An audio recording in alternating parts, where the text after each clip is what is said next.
different colors, from oranges and pinks and greens and blues and mauves, all mixed at about the same value, the same lightness.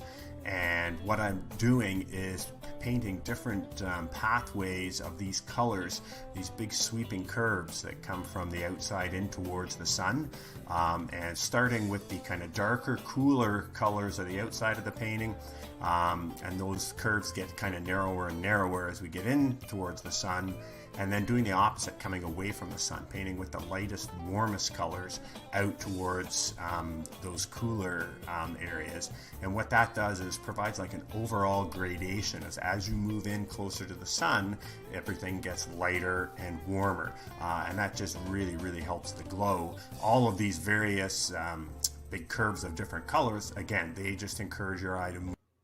Hello, and welcome back to the live show. This is Becoming a Successful Artist, episode 27. I'm coming to you live from Facebook, YouTube, and Twitch, like I do every Wednesday at 12:05 p.m. Eastern Standard Time.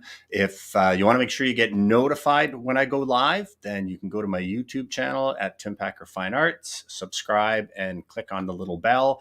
That way you'll get a notification whenever I go live. For those of you that are meeting me for the first time, I'm Tim Packer. I have had a very successful career as an artist, and I've decided in the last couple of years that what I want my new mission in life to be is to share everything that I've learned with other aspiring artists. So what you can do for me right now is you can just say hello and let us know where you're watching from. And also, if you have any questions during today's live broadcast, that's what I'm here for, is to answer them. So if you ask me a question and it's about whatever I'm talking about at that moment, Cameron will put it up on the screen and I'll answer it then. But if it's about something totally different, you can just put your question in, and at the end of kind of the scheduled topics, I'll deal with your questions then.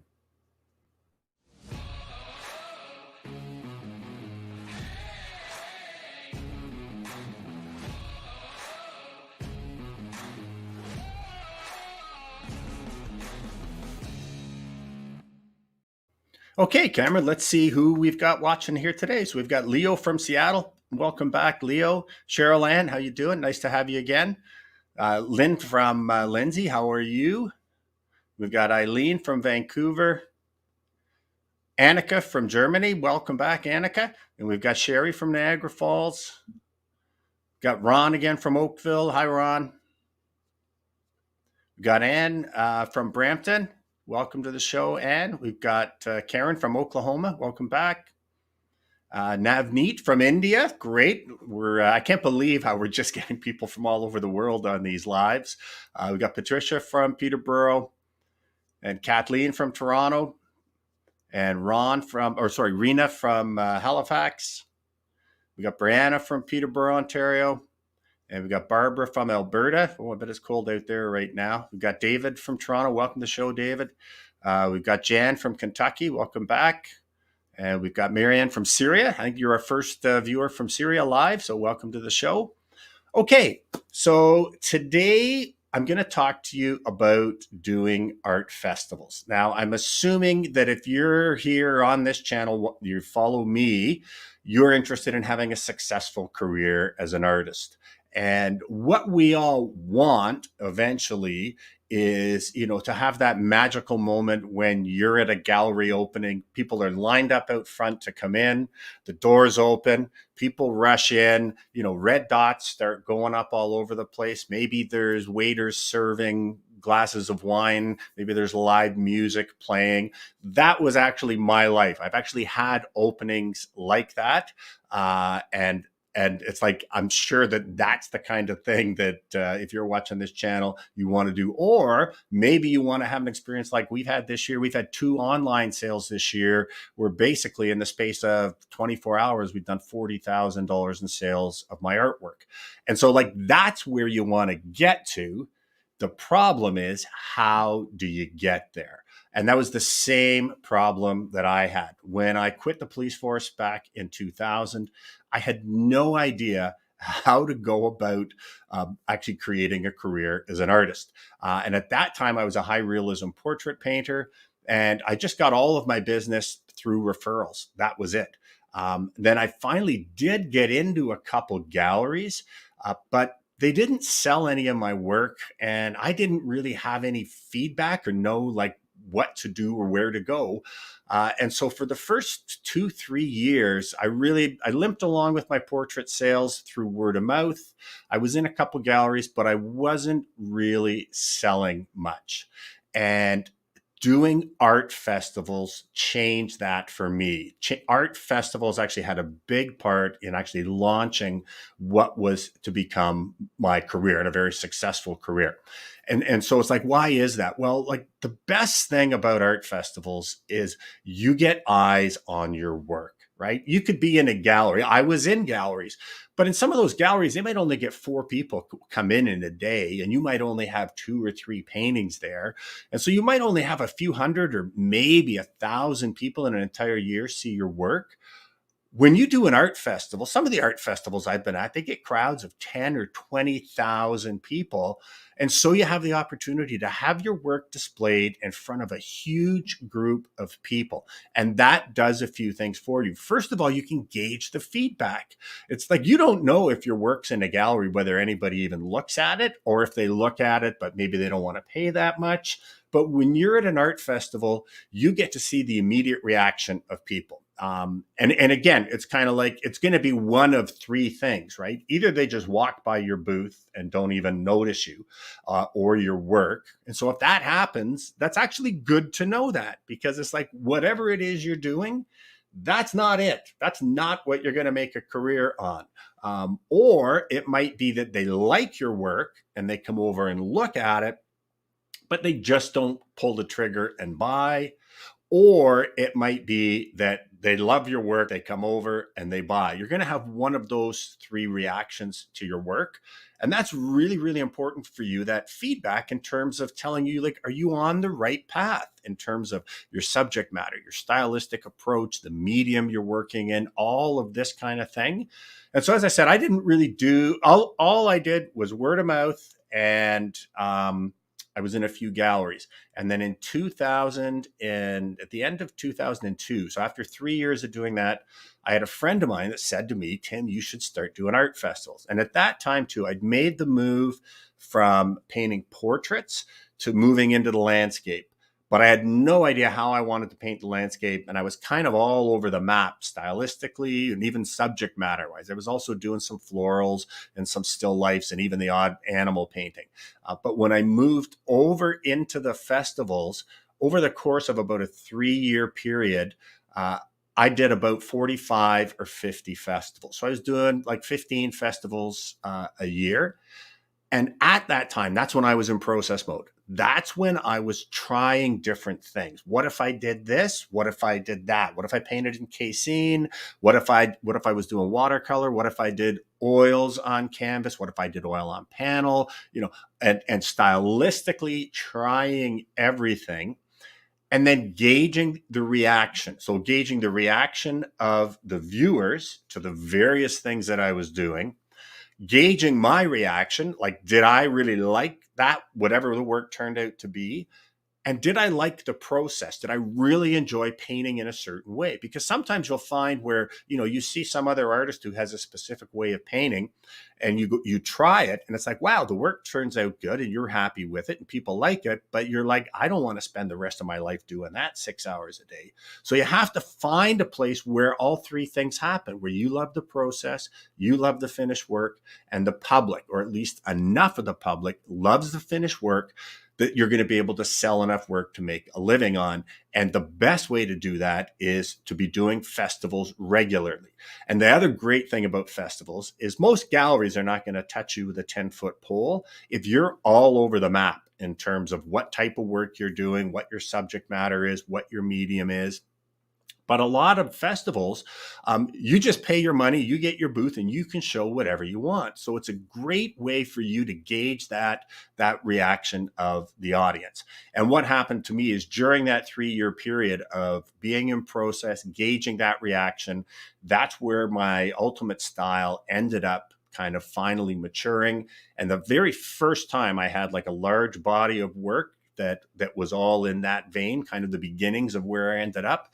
That was at the Toronto Art Expo, and I did $15,000 in sales on opening night, and I did $28,000 in sales over the course of the weekend. And that was at a time when I'd never made more than $20,000 in a year in the years leading up to that. And festivals were that was kind of the crucible that kind of forged what ended up being my style, that I then went on to, I've sold over $2.5 million of my work since then. So that's why festivals are so important. Now, I'm going to get to the nitty gritty of festivals and all of the things that you need to consider. But before I do that, I need to keep the lights on here. So most of you know that when I made the decision that I was going to focus 100% on teaching and not painting, that I realized the only way I could do that was to make a successful business out of it. So every once in a while, you're going to get a pitch from me. And if you don't want to take it, that's fine. But I think that this is going to be an incredible value. And so the big thing, and again, the idea of turning your art from a hobby to a business, or turning what's kind of a kind of just a part-time business, making a few bucks here and there, into a really successful business, there's a real key to that. And that is, well, first of all, you need to put the effort in, right? You need to have that work ethic. But you also need to know what direction you should be putting that effort into right now. Where are you going to get the biggest return, and the timing? It's like certain things, certain people at certain stages of their careers are going to be focusing on different things. And you can have a huge amount of effort directed in the wrong areas and go nowhere. And you can just have actually not that much effort, but if it's directed in the right things at the right time, you can actually see considerable growth. And what I mean by that is growth in your skill and ability as an artist, growth in the appeal of your work, and growth in the sales of your work. So I have coming up on March 19th, I'm going to be doing a live webinar. It's called what is it called? It's called The Business of Being an Artist. And the whole idea of this, now I have tons of content out there. And if you want to spend 100 hours and watch all of it and make your notes and then come up with a plan for you, that's totally fine. I do that myself a lot. But if you want kind of one package where I'm going to go through A to Z, all of the things that I think are most important in terms of becoming a successful artist and succeeding in the business of being an artist, this is one presentation. I've already done it once before. It was very successful. We had great reaction. It's going to be a 3-hour presentation live, and then we're going to do Q&A after. And the last one that I did, we actually had 3 hours of Q&A. So people stayed online for 6 hours. I couldn't believe it. But anyways, and with that too, you will also have lifetime access to the recording of that webinar. And again, just the whole idea of why it's so important, like that first festival where I made $28,000, that was 6 years into my career.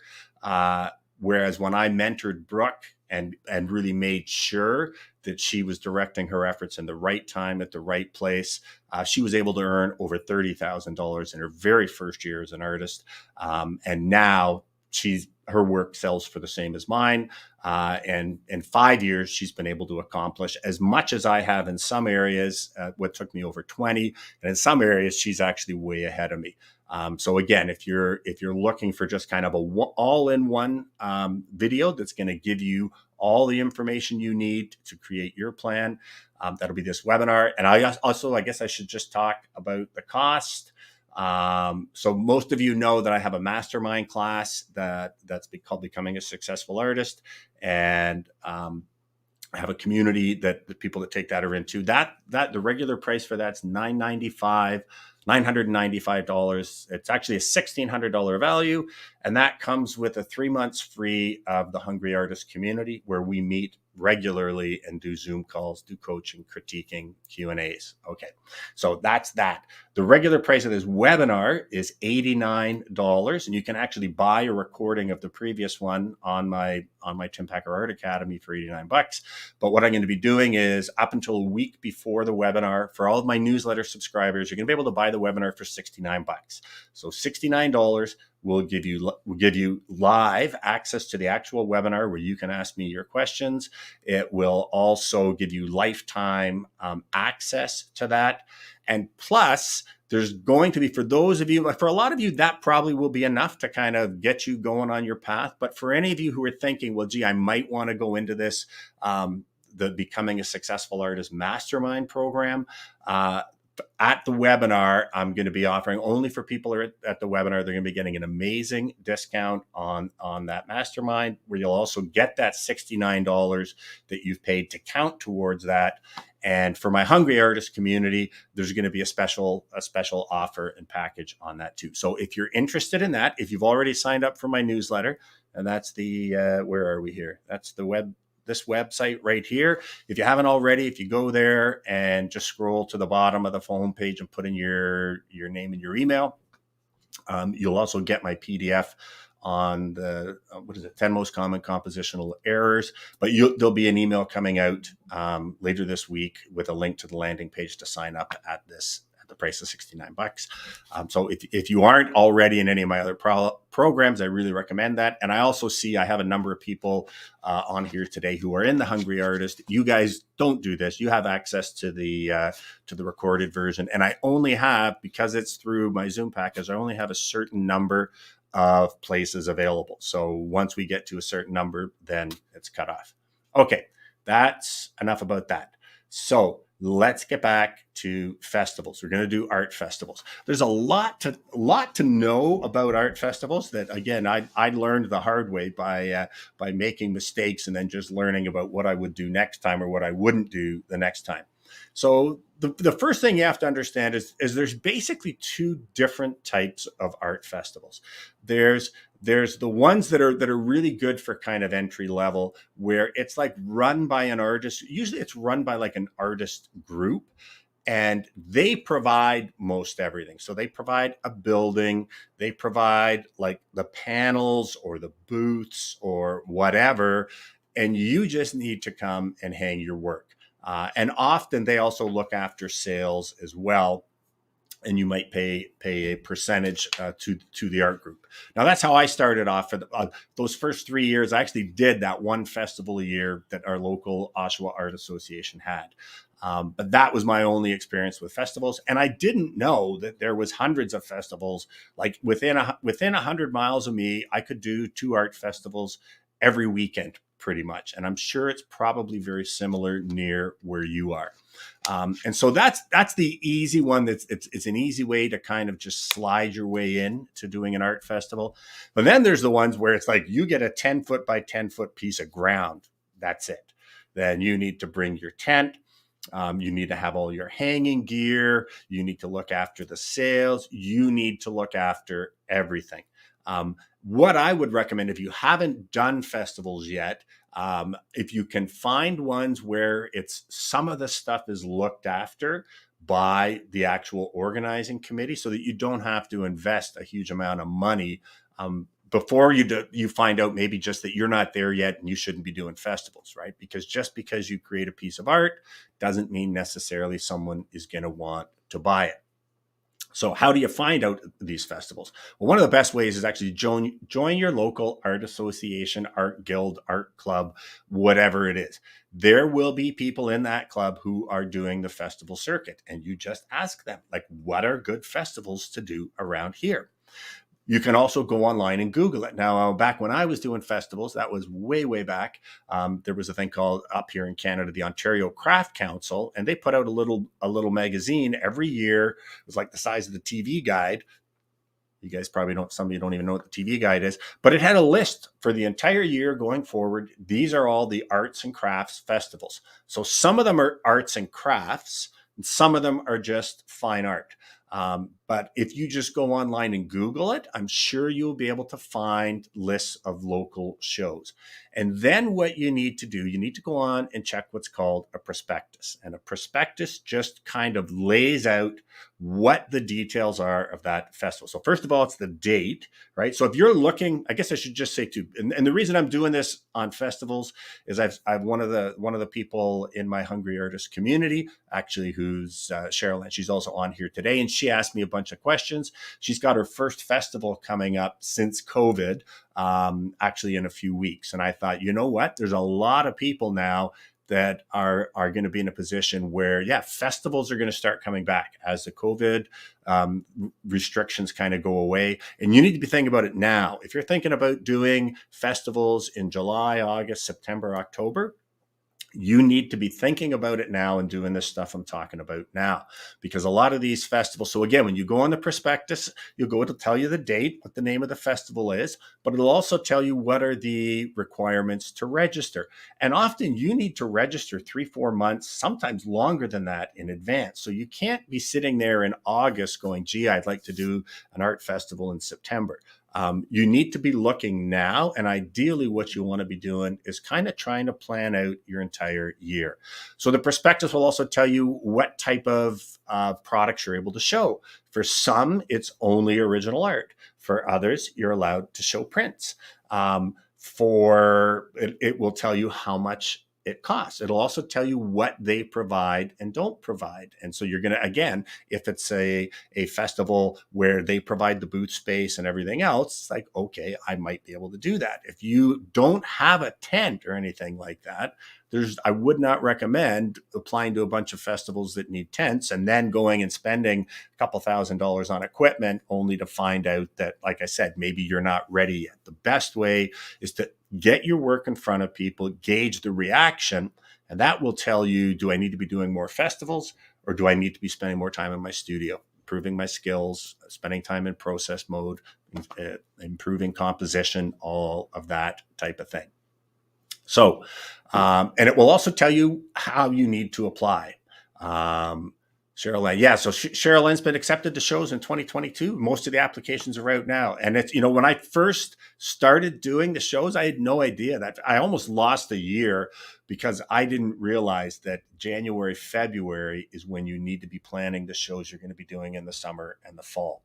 So the prospectus will also tell you when the registration is due. Now, some of them, it's just, you pay your money, you get your booth space. But some of them are juried. And so that means you need to send them in samples of your work. And sometimes they want like 10 samples of your work. What are the sizes? What are the prices? And then they will pick who they want to be in the show. Now, the good thing about these shows is typically you get a higher end clientele there because they know that it's been juried. People have to have got to a certain level that the jury says is good enough for them to actually be there. So in those juried shows, often you will have more sales. But the problem with the juried shows too, though, is often they want a very cohesive artist voice. So it might be like if you apply with landscapes, you're only allowed to show landscapes of the style you applied for.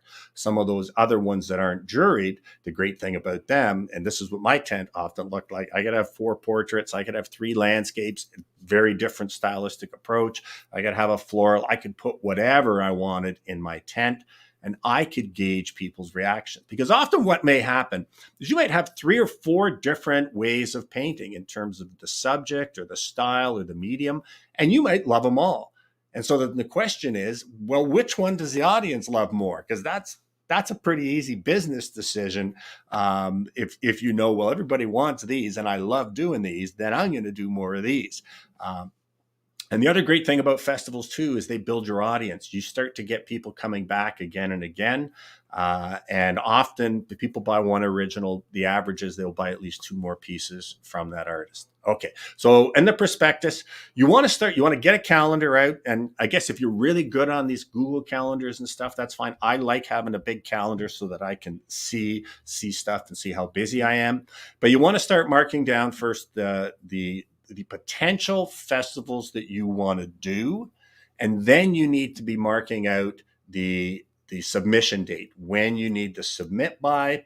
And then what I always did is I went back a week before that in the calendar and wrote, prepare some submission for McMichael's show or Toronto Art Festival or whatever it was going to be. Because otherwise this stuff can just get ahead of you and you go, oh, I've got to apply to this show, and you check and it's like, oh, I just missed a submission date by a day. Yeah, well, good luck next year coming out, because they're pretty strict with the rules. If you don't get your submissions in when they're supposed to be in, you're not doing the show.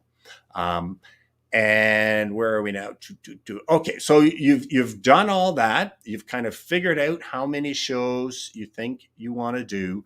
And then again, then you need to start preparing your submissions for them. And then you need to think also about how much work realistically are you going to have? Because back when I was doing a festival every other weekend and I was selling well, I was in my studio painting my butt off for the 10 days in between, because you got to keep replenishing pieces. So if you only do 10 paintings in a year, you might want to just do 2 festivals, right? Because if you sell 6 in one festival and you're only going to have 4 more paintings, there's no sense having scheduled 5 festivals over the course of the fall.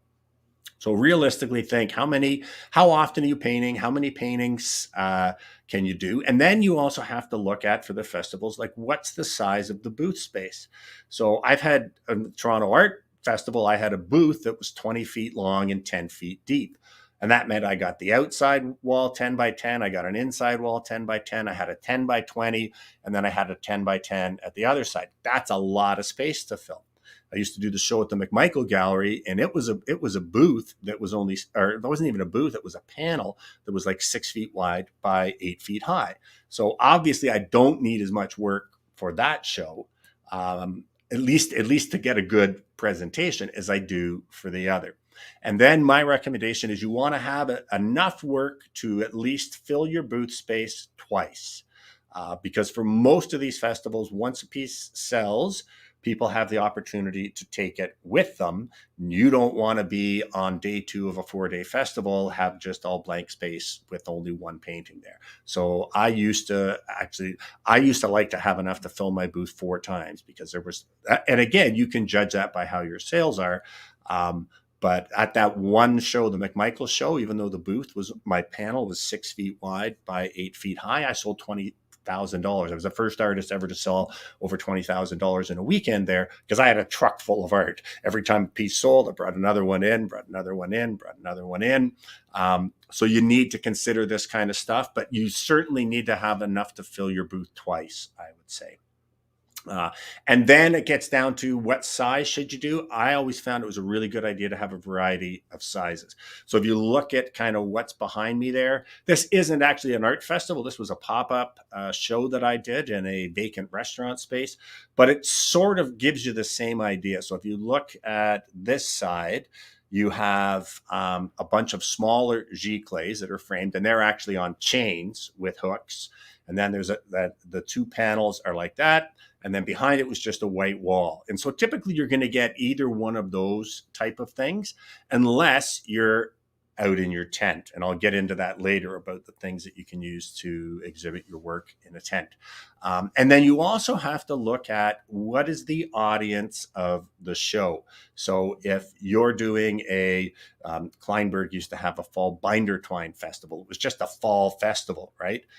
People aren't coming out, and there you might have someone selling cotton candy next to you or whatever. They're not coming out looking to spend $5,000, $6,000, $8,000 on a painting. So you want to keep your sizes in line with kind of the prices you think people might be spending. But when I would do the Toronto Art Expo, when it was a really good show, yeah, it was reasonable to expect I was going to sell paintings for $6,000. So I would have some really huge paintings then. So again, you want to plan out kind of what sizes and how many of each you think you want for the show. And again, it's good to have a variety in size and price point.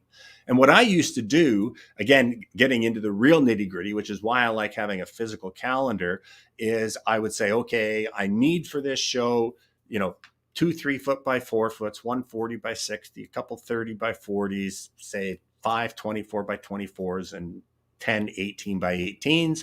I know how long it would take me to do each of those. I'd figure out how many days of painting. I'd go back in the calendar, and it's like, okay, now you're painting for this festival. And I would actually mark in my calendar, it's like, okay, over these 3 days, I need to do a 36 by 48. And then I'm going to do a 16 by 16 a day. And then I do some 24 by 24s. However you like to work. I like to mix it up between doing great big ones and little ones, but that way you're on track. And so that you don't get to 2 weeks before the festival and realize you have nowhere near enough work. And then again, at the end of that first festival, you just mark down your inventory. Here's what I have.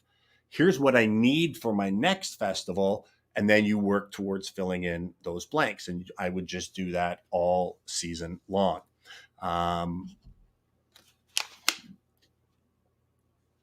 Two questions here that I think are going to be okay. like relevant. Yep.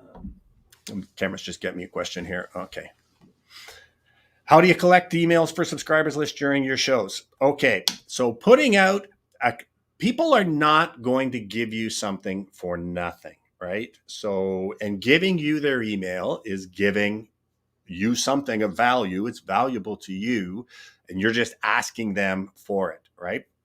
So there's a few ways that you can do that. The best way, especially when you're starting out, and I had Monica, Cheryl, you know her, she's in the Hungry Artist community. She did this at a show and she got like several hundred new emails, is to do a giveaway draw. So obviously you probably don't want to give away one of your originals, but maybe you can do a small print of one of your pieces and just say, and you can frame it. It can even just be matted and shrink wrapped. I would encourage you to frame it, because people don't like getting stuff that then just gives them a job to do. If they just buy a matted print, now they've got to go frame it. Even if you frame it really inexpensively, but nice, so that they've got something they can just take home and hang. And just have a sign there and let people know as they come in that I'm doing a giveaway for everyone who joins up for my email list. And the beauty of this is twofold. It's like, they're like, oh, okay. Yeah. Like, you've given them a reason now why they're going to give you something of value. And also, they are at least interested in hanging a piece of your art for free. Not everyone is, and not every artist's work that's out there do people want to hang in their house for free. And that's also a way of gauging how much people like your work, even in lieu of sales. Because if nobody wants to sign up for your email list for a chance to win a free piece of your art, that means they don't want your work even for free. So that's really, really good feedback, as devastating as it may be. Whereas if you get 300 people, and I think Monica had a couple hundred people sign up for her email list, that at least tells you people like your work. For whatever reason, they may or may not be buying. Maybe they're not able to. Maybe it's just not a good time. Maybe they don't have space. You'll find that a lot of people, especially older people, they're downsizing and they're like, we're giving away our art to our kids, so we're not in a position to buy. But at least you'll know that, okay, that work is resonating with people. So that's what I would say, is offer a giveaway, and offer a giveaway of something that, that's like $100, right? Because you don't have to, for me, those little prints behind me, we have little 8" by 8" that are framed that way. My cost to actually produce one of them, including the framing, is like about $30. But I can say to people, here's $169 value, because that's what we sell it for. And that does two things. It will get people on your list, and it will give you feedback in addition to just sales about how appealing your work is to people. You had another one, Cameron, that was relating to this?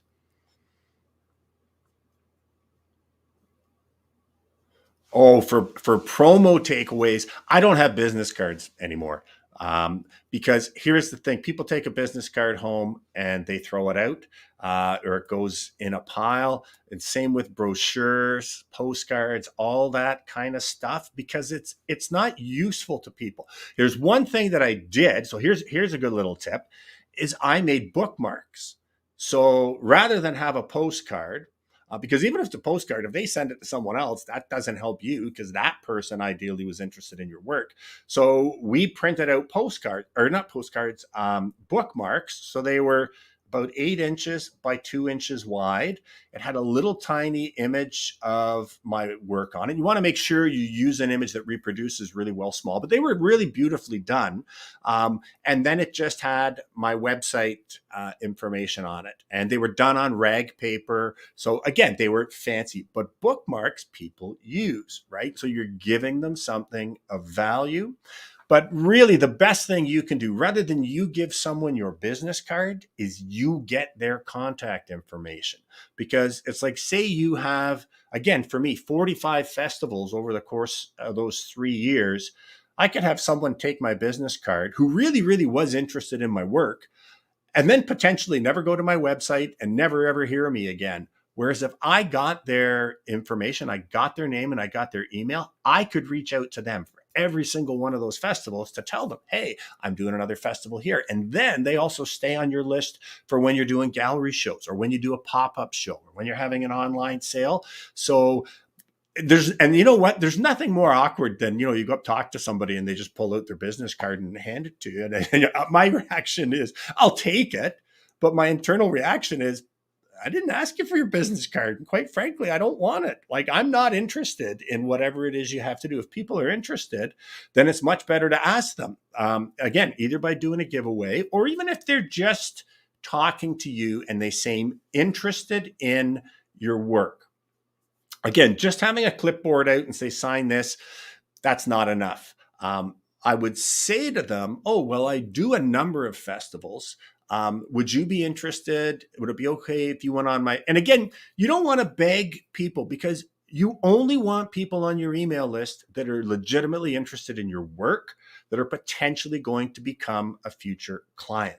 There is no point of having an email list of 10,000 people if none of them are ever going to buy your work. You're better off having an email list of 30 people who love your work, and all of them potentially are one day going to become a client. So again, yes, you want as big of an email list as possible, but they have to be qualified. They have to love your work. They have to love what you do, and they have to be interested in your work and one day maybe be a client. Now, that doesn't mean they need to be a client now. And because the one thing that I find that a lot of artists it's like, if there's like a 15 or 16-year-old that's like, oh, well, I'm not going to worry about them. It's like, that person's going to grow up and have a job. They're going to get married. They're going to need a wedding present. They're going to move into a house. They're going to need a housewarming present. And again, that's with the social media platforms. A lot of artists are like, oh, I don't want to go on TikTok because it's all young people. It's like, hey, all those people one day are going to be potentially clients of yours. And it doesn't cost you to keep someone on your email list. The most important thing is, do they love what you do? And when they get to the point where they have the space and the wherewithal to buy your work, is there a chance they might? So again, you don't want to be like, please go on my list. It's just like, you just say to them, like, I do a number of festivals, and I have like an online sale every year or whatever. Like, would you be interested in being notified when I do that? And if they are, fine. If they aren't, no. And if they aren't, that just tells you that, well, whatever it is you're doing, you need to change it. Because if people don't, here's another thing that, again, it bothers me when you criticize people, not criticize work or whatever. And someone will say, yeah, well, art's all in the eye of the beholder. You can't say this is better than that. And it's like, I'm sorry. Not only can you have to. It's just like music. I'm sorry, Tiny Tim's Tiptoe Through the Tulips is not as good as Stairway to Heaven. And you can, someone can say whatever they want, but you can objectively say that these certain things people like, and this painting is better than that. Now, when you get into paintings where they're all of a certain quality, yes, then it becomes subjective and it's more in beauty as the eye is in the eye of the beholder. But if you see a painting that shows a total lack of skill, a total lack of composition, no original voice of the author, I'm sorry, you just go, I can't think anybody would want to hang that in their house, unless they're being ironic and hipster to be able to kind of say to their friends why they've seen the beauty in this piece that no one else seems to like. And that's getting into postmodernist art and all of that type of thing, which is not the village we're in if you want to sell your work to people who are going to take it home and hang it. So again, whatever the feedback is, you can take that and use it. Okay, what else do we have here? Okay, pricing. That's a big thing, especially when people are starting out. Like, where do I price my work? Well, the easiest thing I can tell you is try and find an artist that you would say they're kind of in the same boat as me. right? Their work is of a similar quality to yours in terms of their skill, in terms of just everything about it. Their bio is similar to yours. So even you might think your work is as good as mine, but if you just started painting last year, you're not going to get the same money that I did, because it's all of the stuff that goes into a career, previous sales, awards you've won, all of that kind of stuff also goes into the values. You want to find someone, the work you'd say would appeal to the similar buyer and their bio is similar to yours. See what their pricing is and then undercut that. I'd say by at least 10 to 15%, and then gauge the reaction, right? If the work starts flying off the walls, then you raise the prices.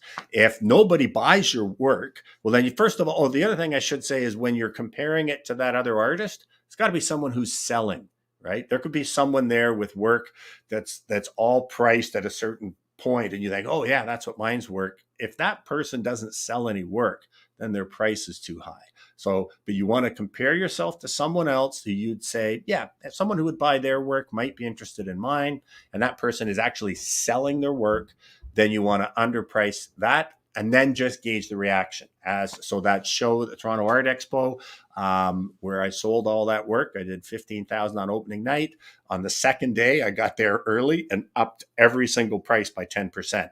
And then I think I did it the next day too, because I was still, and then it's like, okay, this is my price. I at least know that people are buying there. But if you come in just slightly overpriced, you might sell nothing. And so you at least need to know at what price do people think your work's a bargain, and then you can move up from there. Okay, what else do we have here? Oh, so when it gets to sales, it's like, how does sales get handled? Well, in some of those shows where most or a lot of the work is done by the organizer, often they will handle the sales. So they'll process the sales, they'll wrap the work, and often too, they'll take a percentage and then you'll get paid afterwards. But in other shows, most festivals, I would say, and especially the ones where it's just you and your tent out there, you pitched your tent and you've got all your stuff there, you're responsible for handling your sales. Now, the greatest thing now is Square. It's a little square that you plug into the earphone jack on your phone, and you can swipe credit cards through there. That was not available when I was out there. That would have made my life so much easier.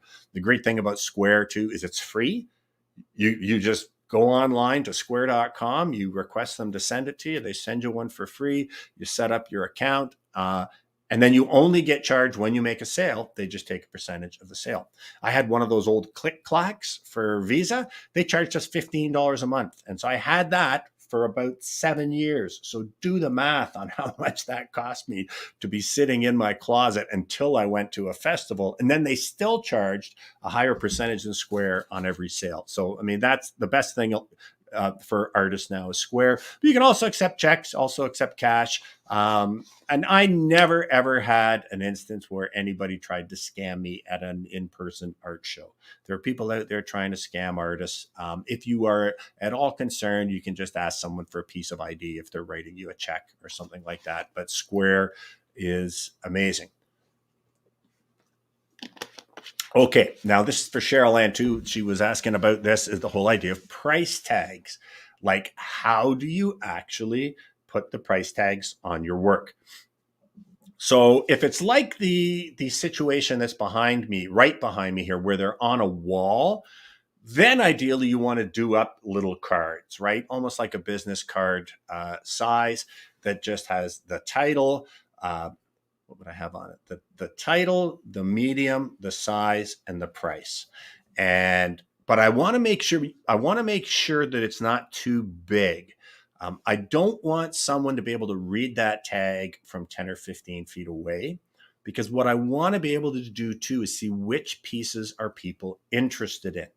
So if they have to get up close to look at the tag, you can just be there kind of minding your own business, but you'll be getting feedback from people. So first of all, you'll get the feedback is, are they even interested? Because people don't look at it. Two types of people look at price tags. People who are interested in purchasing the work potentially. So it's like, oh, I really like that. I wonder how much it is. So you can actually see that. Or other artists.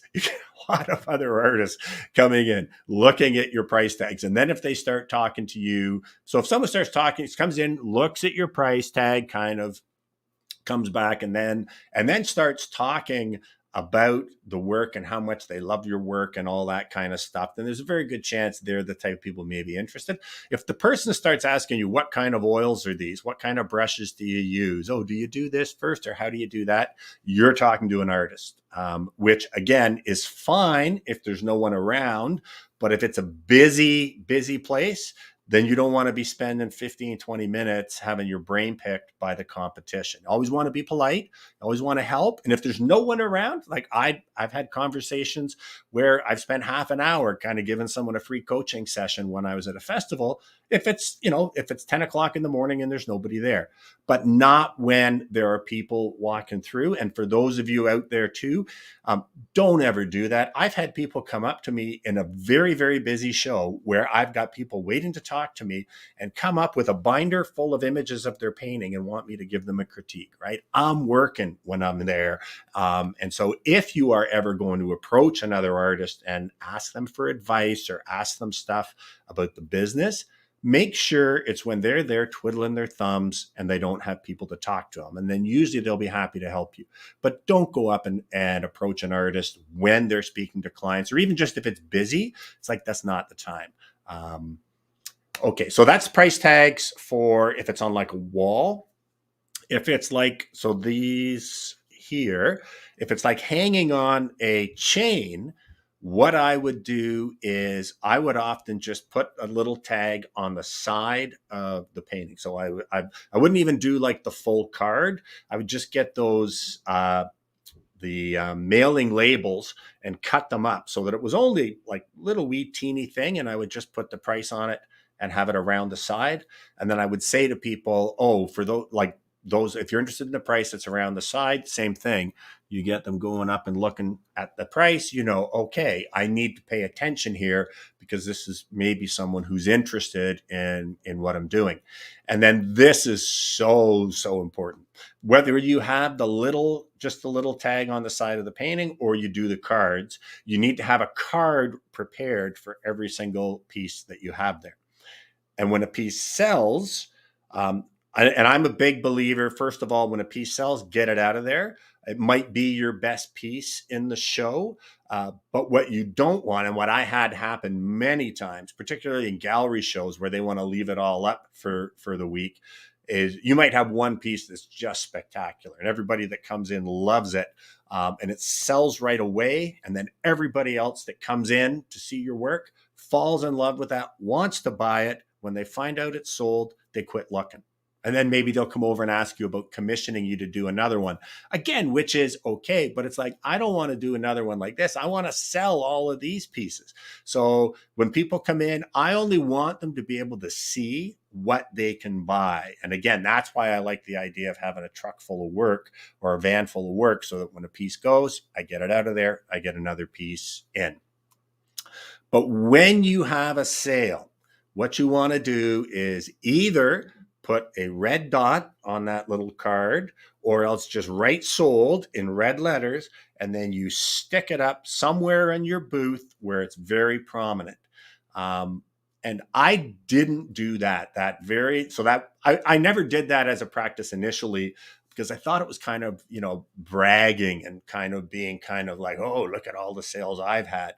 And when I did that Toronto Art Expo, again, I had 15,000 sales the first night. I had people on two sides of me did not sell a thing. And by Saturday, I was at over 20,000 in sales. I still didn't have all my stickers up there because I felt bad for the people who were beside me. And then Saturday evening, a woman came by. She really liked what she saw. And by that point, we were out of all my A quality stuff. We were down to because again, you want your best stuff up first. We were down to the B quality stuff. So I was already over 20,000 in sales. And she came and she looked at my work, and then she kind of looked around the booth and she said, wow, I really like your work. I'm surprised you haven't had any sales. And I was like, are you kidding? I've done over 20,000 in sales. And she's like, oh, well, how are we supposed to know that if we don't see the stickers? And I'm like, You're right. So the next morning or that night, I put up all my stickers, and I had enough going almost 6 feet high from the ground. Because back then I was selling my work for, a couple hundred up to maybe $800. And then I was so glad because the next day, a person came in who had been at a gallery that I had been in where things didn't really work out, and they I always had the impression they felt they were doing me a favor by having me in their gallery. And then we ended up I took some work out of time and never came back because it was like, I just didn't like it. Well, the next day, that gallery director happened to be walking by with his wife and kid, and kind of saw me and said, "Oh, hi, Tim, how you doing?" And I'm like, "Okay." And now this time too, this was totally new work that I had done. When they knew me early on, I was in that process stage.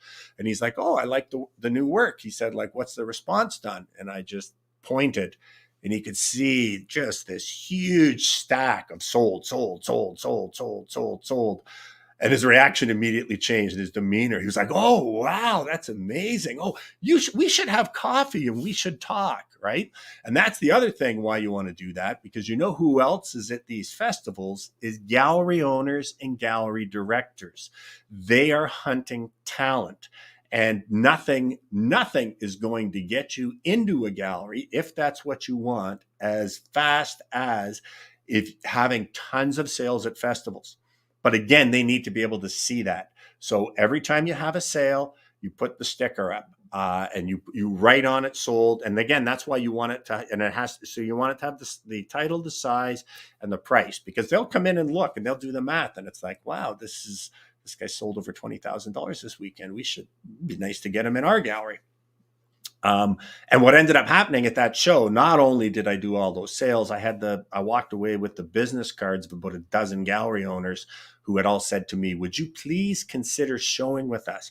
And I have to tell you, that is the dynamic you want to have if you're interested in going into a gallery. You don't want the dynamic to be you coming cap in hand, pleading with them to please let you have your work in there and maybe give you a little space. It's much, much better when the gallery owner says to you, "Would you please consider showing with us?" And then again, for me, there was a certain point where it's like, I just had to say no all the time. It's like, well, give me your card, maybe, but right now I have all the representation I want. And that just wants them to want your work even more. So again, if you're having success, put it up there, let the world know. And that also leads to more sales, because the one thing people are afraid of is that they aren't really qualified to make a decision. First of all, is your work any good? Second of all, is it worth what you're charging? And if they can see that a bunch of other people have looked at your work and said, "Well, I like it and I'm willing to pay for it," that's going to make them much more comfortable. If they see a piece that they love, you removed the fact that kind of, well, no one else likes it and no one else thinks it's worth that. They know a bunch of people do. So they feel much more confident about actually going and pulling the trigger. Okay. And I talked a little bit, again, if you're going to be hanging the work, you want to make sure it's hung securely. Just briefly, if you're hanging it on hooks, ideally you want 2 hooks about 8 inches apart. That keeps them from tilting back and forth. If you're doing it in a tent, then you've got some other issues there, right? Because there's nothing to hang it on. So there's things called grid walls. They're like, you've probably seen them in stores. It's just really thick wire, about maybe not quite a 1/4 inch thick, and it's just a big grid. They come in usually like 2 foot by 6 foot or 2 foot by 8 foot panels. Those are really good to hang your work on, and you can get these big ass hooks that are really convenient to do this. So you hang them on those, or you can have chains. Now, so there are certain chains that you can put the S hooks in to hold them. Or you can have what I ended up having eventually is there's a system, I can't remember what it's called, but it's basically aircraft quality wire. And it's got these little zipper clips on it where it's got a little clip, you press it in and it just slides up and down, and it's got the little hook on it. And all you need to do is attach those those wires all the way around your tent. And so then you might have to bring like a piece of wood to go along there, maybe with nails in it that you can hang them from, whatever. But those zipper clips, that whole system is very expensive. But when I was doing a lot of festivals, I found it so great because it's a pain getting the little S hooks out, getting it in the right chain link, and then the other one, then you hang it and it's like, oh, this one's down. You got to take it off and do it again. And the best way too is to go to festivals, see what other artists are using. And some artists have homemade panels too, which can work really well. But if you're doing it in the tent, you need to be aware that, okay, you are responsible for everything to do with displaying your work. And you don't want to cheap out too much on it, especially once your work starts to accrue a certain value. I was at a point where I would have $20,000 worth of artwork in my tent that I knew I would sell at some point that year. So that's a lot of capital to protect. So my tent actually cost about $1,500. It was cast aluminum. It was really, really, really light, but really thick, and it was top quality panels. But you can go to Costco and get a tent for $150. And if you're just starting out and your work's not worth that much and you're not charging that much, no big deal. But do you really want to have $20,000 in a tent that's worth a couple hundred? Because I have been at festivals where you get a big rainstorm and then they fill in the roof. They get like a low spot. It fills up and gradually just gets so heavy that the entire tent comes down. I did one festival in Niagara Falls where I actually stayed because when the storm came and it was at the end of the day, I stayed there until it stopped and was like lifting the roof panels to get rid of the water. But the next day when I came back in the morning, at least half the tents were down. So everything in them, most of it probably destroyed, water damage, whatever. So yeah, just cheaper is not necessarily better. Some other things that you want to think about, you want to have a name tag. People don't know necessarily that you are the artist or what your name is or whatever. So I always just, I printed my own. It had a little image of my work so that they could see, oh yeah, that's this guy, and just had my name there. And often it would say artist underneath so they know, because sometimes you might have people there helping you, right? And if you have helpers there, you want to have their name tag. You want to have them with a name tag as well. And then I used to put helper underneath. Well, my wife hated that, but it's like, you need to let people know who you are, that they might think you're just someone there looking at the work as well. So put a name tag on so that people know that you are the artist. The whole business card thing, again, I'm not saying don't, because you may get someone that asks you for a business card, but I wouldn't invest a lot of money in it. I would be more, if someone asks you for a card, I would say, well, how about instead I get your email? That way I can reach out to you. And again, some way of capturing emails. Now, you could have it as simple as just people writing it on a piece of paper to go into the draw.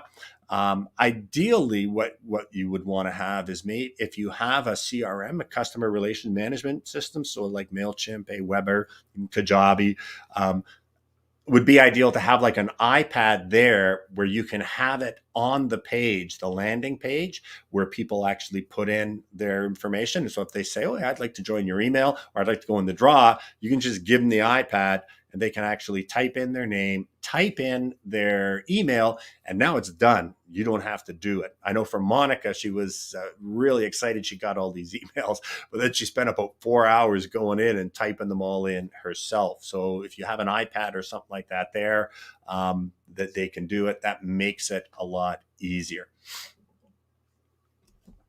Do I do cards? No, I don't do cards because here's my thing. I only have a certain amount of capital, right? And I only have a certain amount of capital that I can invest in inventory. And I only have a certain amount of space to display things. On cards, I don't know, what do you make? I had a discussion with someone the other day, like, what do you make on a card? Like $3 or $4 or whatever. And so it's like, how much effort and how much money do you have to invest in all that to make $3 on a sale, as opposed to a little Giclée print that I'm going to make $120 on with one sale. And so for me, because my goal was not to be the guy who sold 100,000 cards and made $7,000, right? That's a lot of work. Even if you're selling a ton of cards, you've got to, there's a lot of work going into just getting the cards made. First of all, just creating them, getting them printed, getting them packaged, taking them there, doing the sale, handling the transaction, all of that stuff to make like $5 or $6. It's like, no, I'd rather give them something that's like an inexpensive, smaller print that they can hang, and that I'm going to make a decent profit on it. So I never ever did cards. I don't want to invest a lot of time, effort, or any money into something that's not going to give me a decent return. If you were to do cards, or if I was to do cards, I was talking to Ramona about this. If I was to do cards, here's what I would do. I would get a small Giclée printer. I would print them on rag paper, and I would make them limited editions. So it'd be like, do a card that's do a card with an image that's 8 by 8 inches on it. And then underneath it, you write the title, 1 of 100, and sign it. And now it's a limited edition card that after they've given it to someone, the person can actually cut it out and have it framed. Now you can charge 10 times more for that. So instead of, I think Ramona was charging like $5 a card and doing 5 for 20. Instead of doing that, charge $18 a card and give them 6 for $99. Then it's actually worth handling the transaction. Because the other thing that happens is when and if you get to the point that you're busy, you're busy. I used to get what I call twofers or threefers, which is where, you're there at your booth and someone comes over and says, oh, I'd like that one. And someone else says, I'd like that one. And someone else says, I'd like that one. I don't want to say, well, I'm going to be with you in a few minutes because I got these 6 people here all going to give me $8 for a card, right? So focus your time, energy, and effort on the things that are actually going to take you to where you want to be. Do you want to be spending all your time 5 years from now just selling cards? And I know people say, oh, well, it makes back a little bit of money. And it's like, well, okay, if you're not busy, but I would say you'd be spending that time and effort on things that are going to give you a better return for your investment and a better return for your time at the festival. Okay, where was I? What do? Okay, so now I'm going to talk about how you interact with people at the festival. I'll give you some don'ts, first of all. So do not sit at your festival with your head buried in a book reading. That just shows people that you're not interested in them. You're not interested in being there. Don't do that. Don't knit. Don't do anything that's not related to your art. And here's another one. Don't have all your friends and family hanging around and chat to them for the whole 2 hours of opening night. And this is not necessarily on you. This is on them, and you may need to put your foot down. I got to a point where, especially like a show like the McMichael, where I only had a 6-foot space that was 8 feet high. My family thought they were supporting me by all coming out, standing in front of my work and talking to me. But what they did was prevent anyone else from seeing my work and anyone else from approaching me. And I actually finally had to tell them, you guys need to all get lost. Like, I'm not here to talk to you. I'm here to talk to these people. And so you need to get out from in front of my work and let me be available. And the other thing about that, even if they're not blocking the work, people will look, and if you're talking to someone, they're like, well, I don't want to interrupt. And that's fine if you're talking to someone who's going to be a potential client. But if you're just talking to the person who has the booth next to you, and you're just going to stand together all day talking to each other, you're going to miss out on opportunities because people are not going to approach you. So don't do that. The other thing, don't lurk. Don't be standing there just like with this feeling of, and when someone walks into your booth, you're kind of like, oh, and you pounce on them and it's like, oh, can I help you? They will just turn around, run away. That's what I do. And I'm an artist, right? If I go to a festival often, I'm just looking at what's going on out there, looking at pricing. I'm not interested in buying it. I shouldn't say I'm not. I do have a fairly good collection of originals by other artists if something really grabs me. But I'm just looking, right? And so if you go, oh, can I help you? Any questions I could answer? And you're kind of right on them, people will just scurry away. So don't do any of those things. So what should you do? The best thing that you can do, if it's allowed and if you have space, is to actually be painting or drawing or working on a piece of your art while you're there. So whenever I was at a festival where I had like my tent, I always brought an easel, a little table to put my palette on, and like I would always be working on a painting. And that does two things. First of all, it keeps you from lurking and lets people feel they have a little bit of privacy to look at your work without you just focused on them. Secondly, people love to watch artists paint. People are intrigued by the creative process. So if you're there working on a painting, even if they don't like your work, there's a chance they might come by and look and engage with you. But especially if they love your work, they want to see how it's created. And that also is a conversation starter, right? That's the whole thing, is to get that conversation going, because people don't want to be sold. They don't want you to be on there like right away kind of giving them your sales pitch, or like, oh, what's your favorite piece, right? It's like, I'm not here to give a critique. I'm just walking around the park here. So like, don't jump on people. But if you're working on something, that will often kind of, again, give them a level of comfort that they can come in and look at your work without you looking at them. It'll also draw them in. And then what I would just do is, while you're working, occasionally just kind of look up and make eye contact. And if they don't make eye contact with you, that means they're not interested in engaging. It doesn't mean they're not going to buy. It just means they're not interested in engaging right now. Just leave them alone. But if they look up and make eye contact, you can just kind of nod and say hi.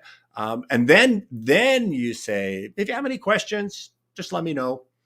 And that's it. And then go back to your painting and leave them alone. I always wanted to, my rule too about not getting too close to people, especially if it's a couple, I want to give them enough room that one can say to the other, what do you think about that? And the other can say, oh, I don't like that. Without feeling that you're there kind of eavesdropping on their conversations. So just leave people alone, let them look. But then if somebody's interested, they'll come over and ask you a question, ask you about a piece, ask you about your process, whatever. And then I have a whole series. The first 3 lives that I did was talking about your work. But the number one thing to talk about your work is, don't talk about your work. Don't say, see how in this piece up here, I've used negative shapes to bring the eye through here. And look at how I've created the glow of the sun. And look at my use of color here. You just sound like a pompous, you know what? So what you need to do is tell the story. You can either tell a story about the place where the painting is from. You can tell a story about the process, if there's something interesting about the way that you painted the painting, or you can tell a story about the painting in itself. And this might be a little braggadocious, where you might say, oh yeah, this piece I really love. It was actually exhibited in the Canadian Society of Painters and Watercolors annual show, and it won one of the awards. You know, that's something interesting, and that's something that is going to likely be of interest to someone when they're trying to decide if they want to buy or not, right? So those are the kind of the big do's, the big don'ts. Other things you need to consider is setup. Like, are you going to need help? And so depending on your physical fitness, your age, your strength, how much stuff you have, it's a lot of work setting up a tent. Actually, if you're doing the whole thing, you've got to set up the tent, you've got to set up everything. That's a lot of work. I actually often did it on my own, but it's a lot of work, and it takes a lot of practice to be able to be confident to do that. So you might want to consider having someone help you, at least for the setup.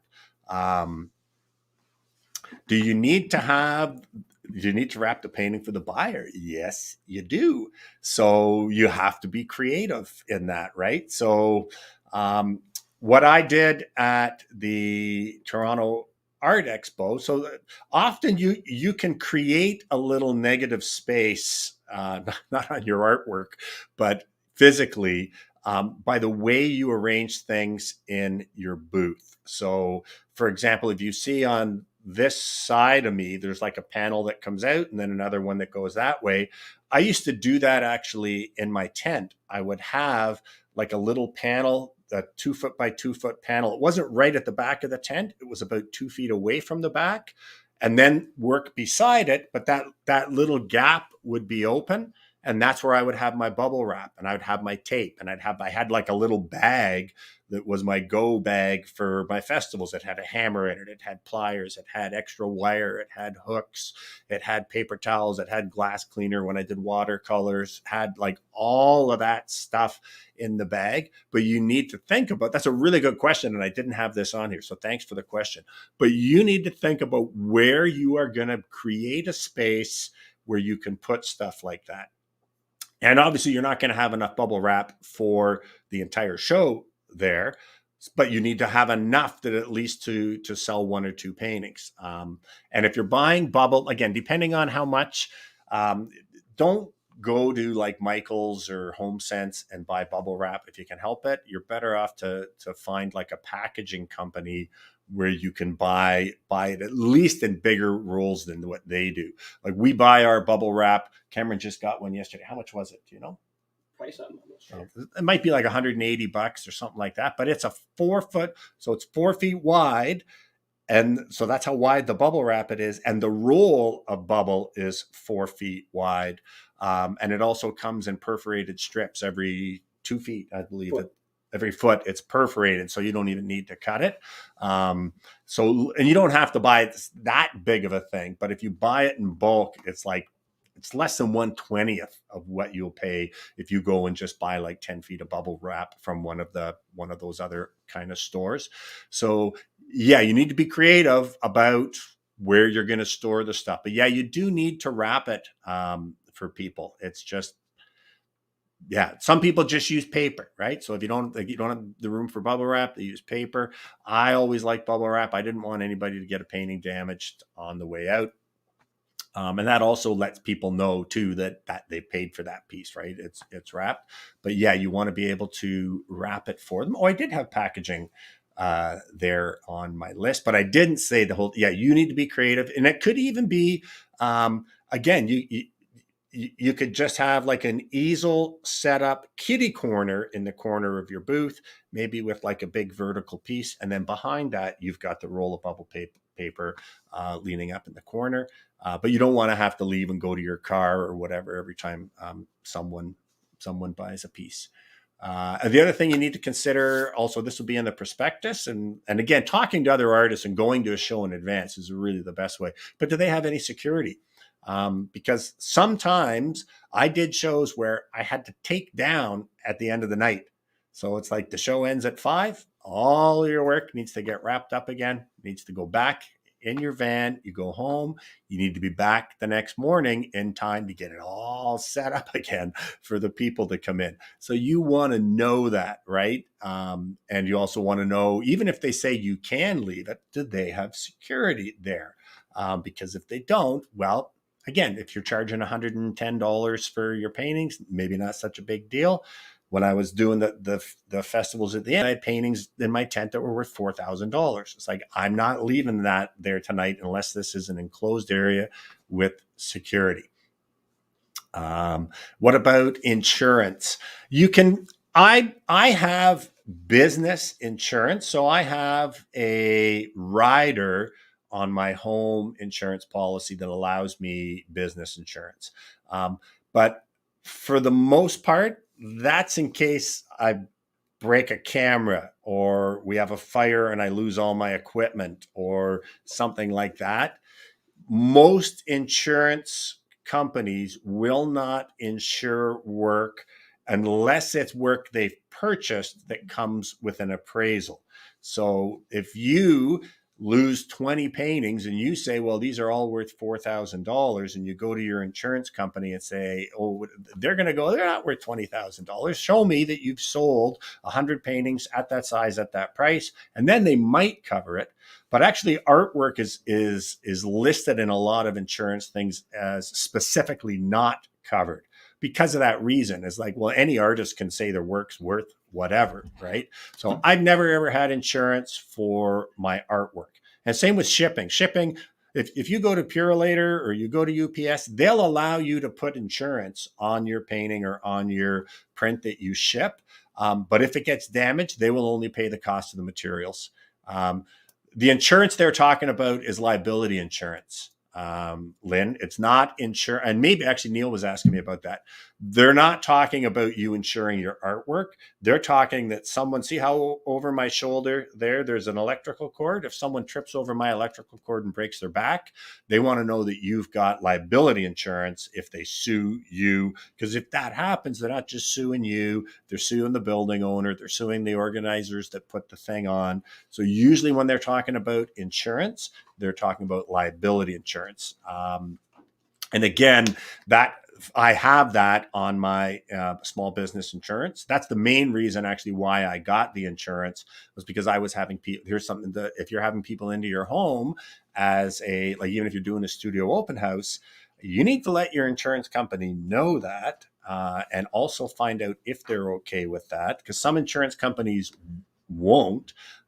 Or if they have a small business insurance package, because same thing, if someone walks up, if you just have regular homeowners insurance and someone walks up your steps and trips and falls and breaks a leg or breaks their back or whatever and sues you, you are covered under your insurance. But if you're operating a business out of your home, and that includes like having an open house out of your home, you may or may not be covered with liability insurance. So you want to check to make sure of that. But that actually was a really good point. But usually when they say you must have insurance, they're talking about liability, because they don't care if your work's insured.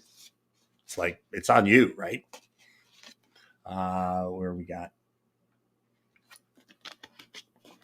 Okay, and the other thing, so if you're doing the show by yourself, it can be really tricky, right? Because you could be there, especially if you've got a setup and you got a takedown, you could be there for 10, 12 hours. So you need to plan for food and drink, right? So again, having a cooler with sandwiches in it and bottles of water, whatever. And there are going to be times if you don't have a helper where you have to leave your booth unattended. You're just going to have to, right? So there are some strategies there. Cheryl Ann saying Ontario SU Art has great insurance. Great. And that's the other way, the best way to find this stuff out is ask other artists, right? Because they know what they get. Because you could call around all day long and not find an insurance company who provides that. I remember when I first was looking at getting insurance on my home, just for my studio open house, that the provider that we had at that time said, well, we can give you event insurance, but that's the same thing they do for like a rock concert. And it was going to cost me like $2,000 insurance just to have 20 people in my home. So it's like, no, okay, we're going to look somewhere else. And I found a policy. I think with my policy, it was like $100 a year. Give me $20,000 on equipment and $1 million liability. And so that's the kind of thing you want. But if you're by yourself, it is so much easier if you can make friends with the people around you. So the other exhibitors. And actually, if you start doing the festival circuit a lot, you will get to know other artists who you see at the shows and become friends. But if you're on your own, there are going to be times where you need to just leave. And so you want to have a little sign ready that says, be back in 10 minutes. And then ideally, you want to, by that time, right away, introduce yourself to the people that are around you and just say to them, like, oh, do you have any help here? I don't have any help. Like, how about we help each other if we have to take a break? And you just ask them, can you just keep an eye on my booth for the 10 minutes I'm gone? And again, people aren't going to come in. I shouldn't say people aren't, but I never had the experience of someone coming in and just stealing something during a festival. I never heard of anyone having it done. I'm sure it has happened. So don't bombard me with stories you've heard. But for the most part, if you just say to the person next to you, listen, I got to go to the washroom. I'll be back in 5 minutes. Can you just kind of hang out and keep an eye on my booth? They'll do it. And then if they see someone in the booth, in your booth, they'll ask them to just say, oh, he's going to be right back. He'll just be back in 5 minutes.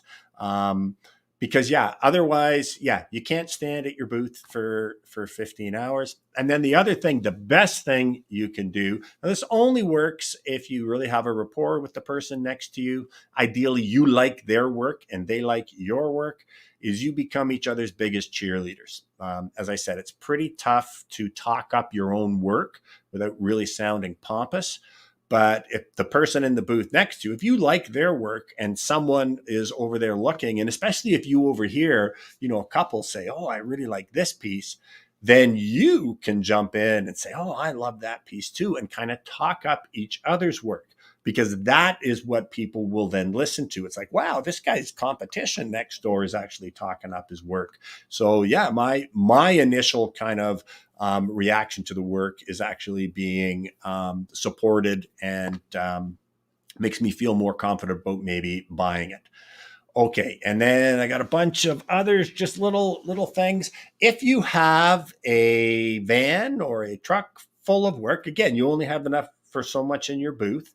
It's a good idea to have photos of all of the other pieces that are out there, because someone may be looking at what you have there and say, oh, I like this, but I was looking for something in a different than this size or this subject.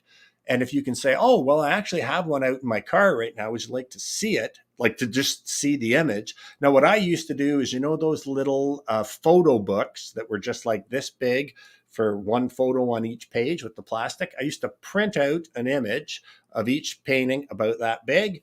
And then I had them all in there, and I had that available. If someone said, oh, I like that, but I was looking for a 24 by 24. Okay, well, here's the 24 by 24s I have. What I would do right now is I would just get one of those the digital picture frames where it just has the rotating images. I would just get one of those digital picture frames. I'd have an image of every piece that I have in the show on there. And then when people ask, you can just say, oh, well, here's everything that I have. You might want to look through there. Now, I guess one thing you would want to do there too is as pieces sell, get them out of there, because you don't want them to fall in love with a piece that's already sold, because then they're not going home with anything. Okay, you also may get the situation, and I had this a couple times, where someone says, I really, really love this piece, but I'm not sure if it'll fit in the spot. I only have one spot. I'm not sure if it'll fit, and I'm not sure if it'll go with the room. Is there any way of taking it on trial or whatever? Now, during the normal course of life, there's no problem. We actually do that a lot with people. If they're interested in a giclée, or maybe they can't decide between 2 or 3, we'll actually bring them 3 giclées, say, listen, live with them for 3 or 4 days, then you make a decision, and we'll come. If you don't want any, we'll come pick them all up, or we'll come pick up the 2 and you can purchase the 1. But doing a show is different. It's like, no, I've only got these 3 days to sell, so I'm not comfortable with that piece being unavailable to sell. And then maybe the person coming back and saying, no, I don't want it. And it's like, well, I could have sold it to someone else. I did do this on a few occasions where I would say to someone, okay, listen, show ends at 5 o'clock. Or today it closes at 5 and it opens at 10 tomorrow. If you want to give me your Visa imprint, and you can take it home at 5, if it's not back here at 10 o'clock in the morning, I'm going to process it. And if you don't want it, you need to have it back here at 10 o'clock in the morning so that I have it available to sell to someone else. And I did that a couple times. I had maybe 5 times where the person took it and never heard from. I did have one time where the person came back and they loved the piece. They just said it's just too big to go in that spot. So that's something that may come up. Another thing that may come up is people may just say, oh, I love that piece. But, especially if you have older people, but I can't hang it, right? And so if you are physically able, and if time-wise and everything else you can do it, I often offer to people, well, I'll come over and hang it for you. So you can buy it now. I'll hang on to it, but I'll come over after the show and I'll hang it for you. Again, for me, at the start, I would do anything to close a deal. So offering to hang it will often seal the deal. Another question, I guess, is discounts. I don't like giving discounts, and I certainly don't like haggling with people. I remember I do give discounts every once in a while on a very specific event, but typically, like if I'm doing a festival, the price is the price, unless it's like multiple sales, right? So if someone says, wow, like I'm really interested in this one, but I like this one too, that would be a time where I might say, well, listen, if you take both, I'll give you a 10% deal on the price or whatever. I remember one time at a show, I had a guy come around, and the other thing at a booth, if you see someone for the third time, they're very interested, right? People go to a festival, they first walk around and look at everything. Then they walk around and make a list of the potential paintings they're interested in. And then they make the third time around to decide which one they're going to buy. So if you see someone for the third time, they're likely trying to decide if your painting is going to be the one that they're actually going to buy that day. I had a guy come around, it was his third time, and he talked to me a bunch of times, but he came up to me and he said, well, how much is this one here? And it wasn't a lot. That was back when I was starting out, but it was actually that festival where I had all the sales. So I'd already sold a ton. And he said, well, how much is this one here? And it was like, well, that's $495. And he says, well, yeah, I know you've got $495 marked on there, but really, how much is it? And I just was so offended. But it's like, I'm out here busting my butt, trying to just scrape by, and you're going to try and chisel me down.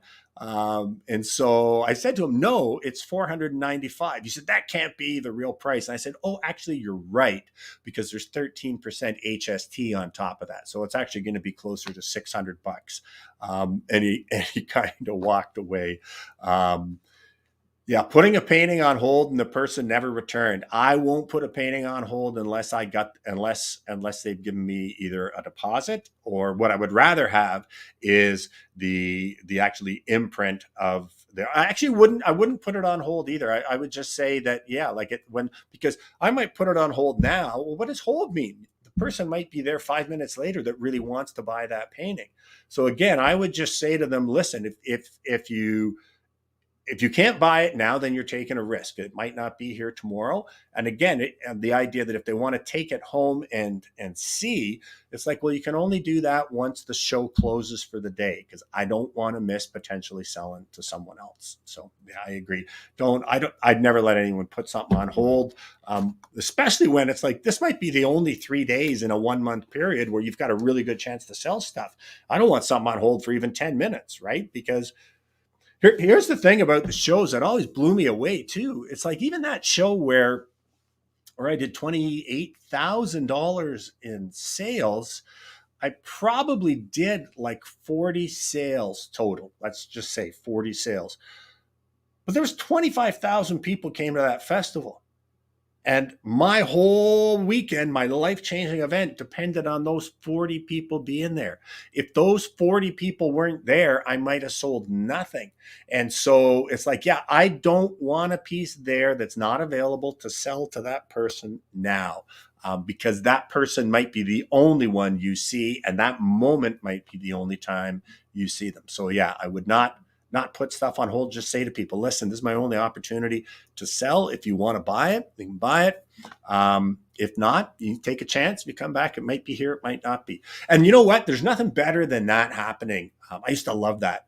People would come and look and say, okay, well, we think we're interested. We're going to come back. And then they'd come back an hour later and it's like, no, it's gone. And they're like, oh, and what that does, it starts training them that if they see something of yours that you like, they better buy it, because it might not be there next hour, next day, whatever. So that used to happen to me a lot, where where people would come back to buy something and it was gone. And I always kind of thought, oh, that's good, because next time, I would always just say to them, oh, well, sorry, but yeah, I have to sell when the client comes here. But I know next time if they see something they like, they're going to remember that and they're going to buy. Okay, we've got a couple more things. Do not pack up early. I used to be amazed. You do a show and it's like, especially if you're like out in the sun with your tent for like 4 days, and they're long, grueling days, and you've been there for 4 days doing this and you're just exhausted, and the show closes at 5. I was amazed the number of artists at 4 o'clock. You can actually hear it. You can hear stuff coming off and going on the ground and being wrapped up. And it's like half an hour, 45 minutes left in the show, and people are packing up. It's like you've invested 4 days. That one person that might make your show might still be there.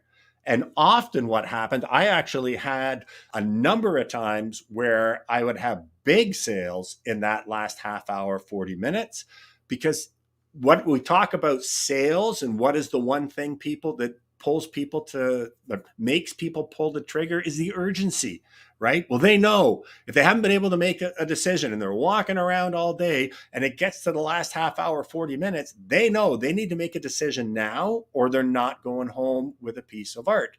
And so often, it totally ticks off the organizers because they've got people who, especially if it's a paid show, some shows people actually pay to come in, paid attendance.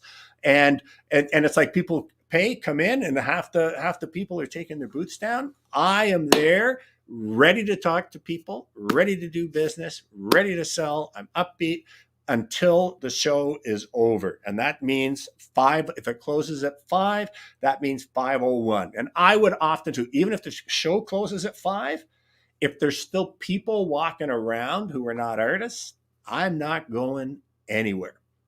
And I had a couple times. I had one show in Toronto. It was the Queen West Art Festival, I believe. And it was very early on in my career. It was one of like third or fourth festivals I did. I'd been there like 3 days. I'd sold one little piece. And it's like, you come home from the show on Friday. Your wife says, "How'd you do?" "Well, people were interested in my work, but no sales." You come home after on Saturday. "How'd you do?" "Well, it was a good crowd. I talked to people, but no sales." And then you're standing there on Sunday, and it's 4:30, and the show closes at 5, and it's and you're thinking, "Oh my God, I've been here for 3 days. I haven't even made back my booth fee."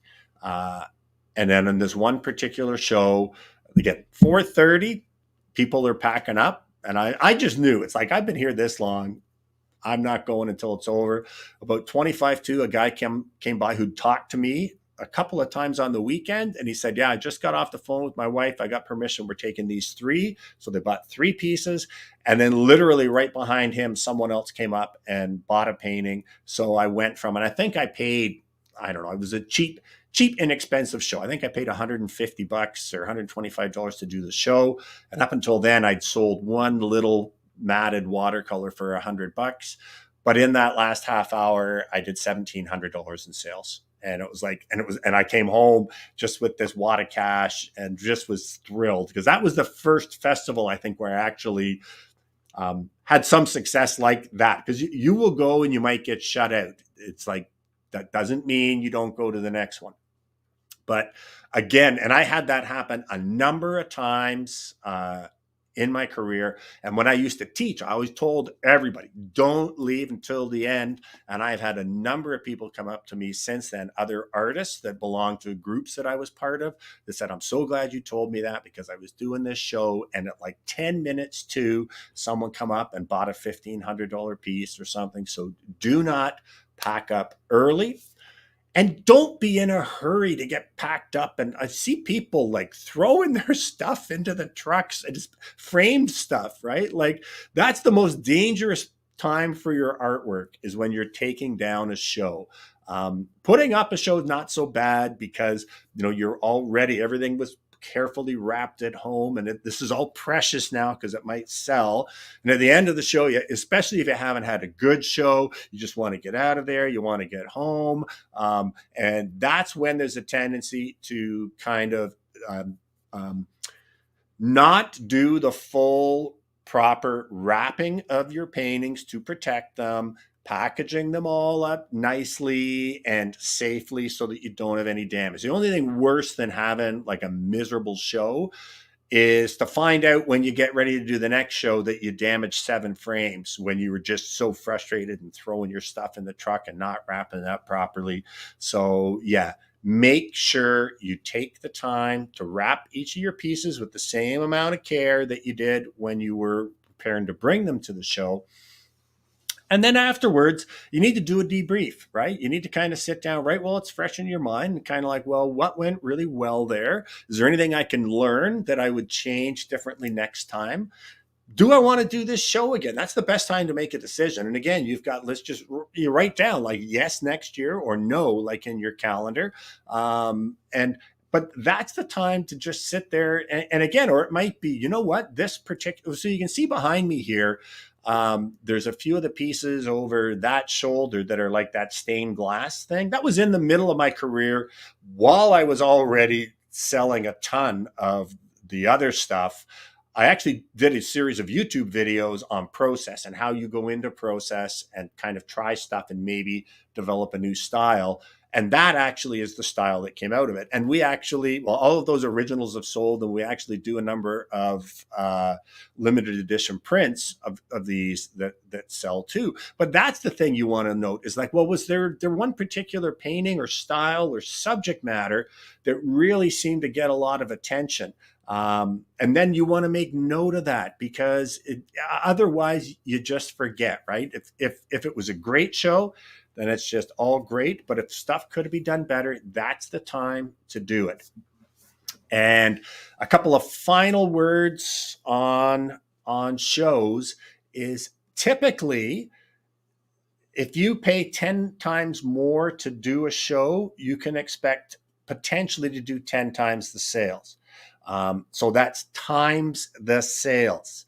So if you are doing a festival for $150 that costs you $150 to do, and you think, wow, I think I might want to go to a show that costs $1,500. If you don't sell anything at $150 festival, 10 times 0 is 0. So do not move up to the bigger, more expensive shows unless you're selling at the less expensive ones. If you're not selling stuff at the $100, $200 festivals, you're just going to pay more money to not sell stuff at the bigger festivals. And actually, there's even less chance, because if you go to the higher end festivals that cost a lot of money, then you're dealing with a lot of artists who are actually already doing really well. That's where I was back in 2006, 2007. I would go to a festival and expect to do $7,000, $10,000 in sales. If I'm not showing at the Little Arts and Crafts Festival, so I'm not your competition there. But if you're going to the big festivals, you're going there with artists who potentially have huge followings, and you're now putting your work up next to them. So scaling up is only going to give you a factor of what you're already selling. If you're selling $1,000 at the little $100 art festival, then if you go to $1,000 festival, there's a good chance you'll sell 10,000. But again, remember, 10 times nothing is nothing. And a final thing, lighting. Depending on the festival, sometimes you have to pay extra for the lighting. It's once you get to the stage where you know that you are getting consistent sales and that you have a clientele, it's worth paying the extra for lighting. And it might be $300, $400, $500 that the venue might provide for you. Or there's other options. I did one. It was again, it was at the Queen West Art Crawl, but it was on the street, and I had a booth, and like the festival was open until 8:00 or 9:00, and it got dark at like 7:30 because it was in the fall. And I bought one of those little portable battery power pack things, the really heavy thing that you can plug cords into. I brought that, and I had a couple little construction lights. And when it started to get dark, I plugged those in, and I had my stuff lit up. I was the only artist out on the street that had my tent lit up. So I actually did pretty good during that time. But yeah, you may have to get creative with lighting. And I do have it. So Cheryl Ann had a question that was very good that was in our artist community, and I just said to her, I'm going to deal with it today. And so she had a piece that she really liked, and she wondered if she should put it up for sale and hang on to it, because one of the things that I'd mentioned in our group is that if you're submitting to juried shows, if that's part of your strategy, that this year I want to submit to a bunch of juried shows because I want to build my CV or my bio, then often it's a really good idea if you have if you've decided I'm going to submit to these shows and I need 6 pieces available to submit, then it's worth holding them back, like your best pieces. But Cheryl, I'm pretty sure you haven't even scheduled any juried shows yet.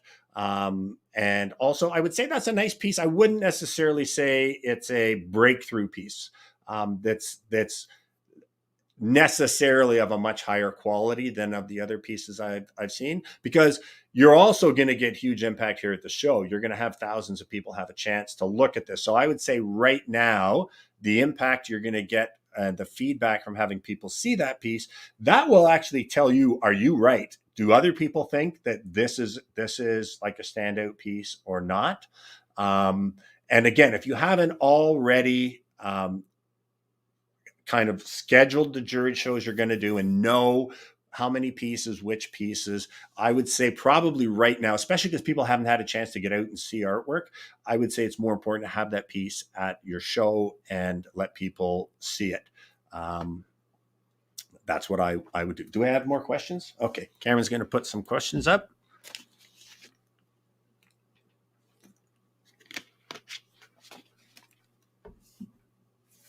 Sherry's having trouble finding quinacridone crimson to tone her canvas. Yeah, it doesn't have to be. That's people ask me what's the color because they want to know that's the color. It's basically the same color as alizarin crimson. So it's a dark, deep red, right? I get mine from Golden. I used to go in person to the Curry store right around me. You can probably order it online from Curry's. But Sherry, maybe you can are you having trouble finding it or just finding it in stock? Because I know it's Golden. If you just go to Curry's website and go to the Golden fluid acrylics, it's there. If it's out of stock, then pick another similar color, right? It doesn't have to be that, or even mixed colors. When I run out of quinacridone crimson, I'll often just put in, I can put in like a quinacridone violet. Curry's is out. Yeah. So I also use quinacridone magenta, and then I might mix a tiny bit of purple in there. So Cheryl Ann's saying it's at King's Framing online. There you go. That's the beauty of community, right? Because between all of us, we all know more than anything that I know. But yeah, you don't need to use the exact color because I run out sometimes, and then I'll just take, if I've got other reds and by mixing a little yellow and maybe a little purple in with them, I can get it close to that color. But yeah, it's probably because a lot of people are using it to tone their canvases because I'm online a fair bit. Okay, Annika has a question about the. Okay, I wasn't really going to talk about this today because I wanted to promote my webinar, but I guess the cat's out of the bag. I'm actually having a Zoom call with Brooke tomorrow. So Brooke Cormier, those of you who, if you don't know her, then just Google her. Check out her Instagram at bcormier_art. That's the artist that I mentored for a couple of years, who now has over 250,000 followers on social media. She sells her work all over the world. And we have a very, very close relationship. Her and I are actually going to be working together on a social media course for creatives. Now that won't, so for the people that are in my Hungry Artist community that buy my mastermind, I said to them, you also get all of the pro level courses that I do for free. So there's going to be a publishing for artists. There's going to be a social media component that I do. There's going to be creating online courses for artists. But no, this course that I do for Brooke, I won't be able to give that to you free because we're going to have an agreement about a certain percentage of we won't be able to give the course away, and we're into a profit sharing thing. But I will be able to give it to you guys at a discount. But no, that won't be included, of course. Anything that I do, just me, for this community, for the pro level, you will get it. But anything I do with other instructors, collaborate with, obviously I can't give you their work product for free, but I will be able to give you guys a discount. And also I think, so just one more thing about the reason Brooke and I are doing this is we talked about it. And it's like, I think I could do a really, really good social media course. And I think Brooke could do a really, really good social media course. but I think the two of us together can do an absolutely amazing social media course, because there's some things that she's much better at than I am. Some things that also, coming from a young person's perspective who knows all of this stuff, grew up with it, as opposed to me being an old dog that had to learn a bunch of new tricks to use it. And also the appeal, it's like, if it was just me teaching the course, a lot of young people might thought, I don't want to listen to this old guy. And for a lot of people of my generation, people who are in their 60s or 70s, they might think, well, I don't want to listen to this Generation Z person tell me all this stuff, because I'm not there. The fact that we have someone from my generation, someone from her generation, who have both been extremely successful, and often in different ways. There's things that I've had huge success at that she hasn't even done yet, and there's stuff she's had huge success at that I haven't done. And I'm actually looking forward. I haven't even used Reels yet, which are apparently the big thing on Facebook and everything else. So I'm looking forward to putting this course together just as much, because I'm going to learn about all of these little tips and tricks that I don't use in my social media. So that's that.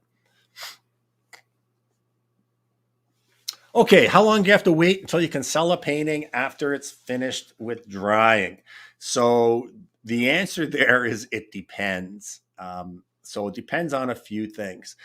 Some paints dry much quicker than others, right? So it depends. Are you using like alkyd oils? Alkyds dry pretty quickly.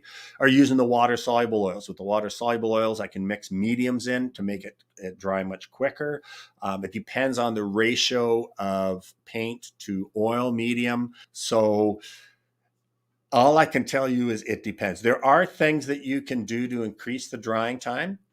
So there's something called Japan dryer that you can mix in with oil paints to make it dry quicker. Typically, the reds take longer to dry than anything else. Alizarin crimson in oils can take 3 months to dry if you've got it applied thickly. Prussian blue will dry in a day.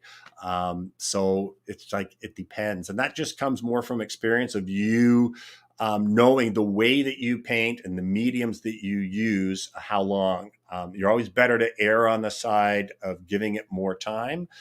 But for me, I use the water-soluble oils, and I paint into the water-soluble oil medium that I coat the canvas with. And if I'm putting the paint on thickly, I will mix it with an impasto medium that really speeds up the drying time and makes the paint much more stable. And if I need that painting to be ready in a hurry, I'll mix a little bit of the impasto medium in every color. I could do a painting today that I could have ready to ship next week by mixing the mediums into that I know are going to make it dry faster. But I could also paint that exact same painting and it might still be wet in some areas 3 months from now if I didn't do that or I didn't use some of the other mediums. So it depends. If you're finding that that's a problem, another option that's out there now are open acrylics. Now, Golden makes these, because I know a lot of people don't like using acrylics because they dry too fast. And that's totally me. All my brushes ended up just plastic because I'm also horrible at cleaning brushes. But there's something out there called open acrylics now, and they take several hours to dry, but they do dry within a few hours. So you have them, they stay wet much longer, that if that's what you want, is the ability to blend wet colors, but they'll dry like in 2 or 3 hours. So again, and this all depends too on the humidity and the heat and if they're in the sun or whatever. But that's something to consider if the drying time of oils is too long. Or I have a course on the Tim Packer Art Academy.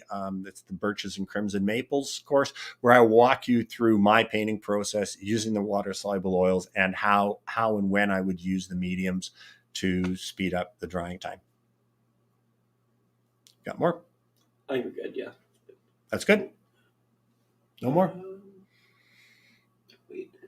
Cameron's just checking the questions. Boy, we've got almost 2 hours.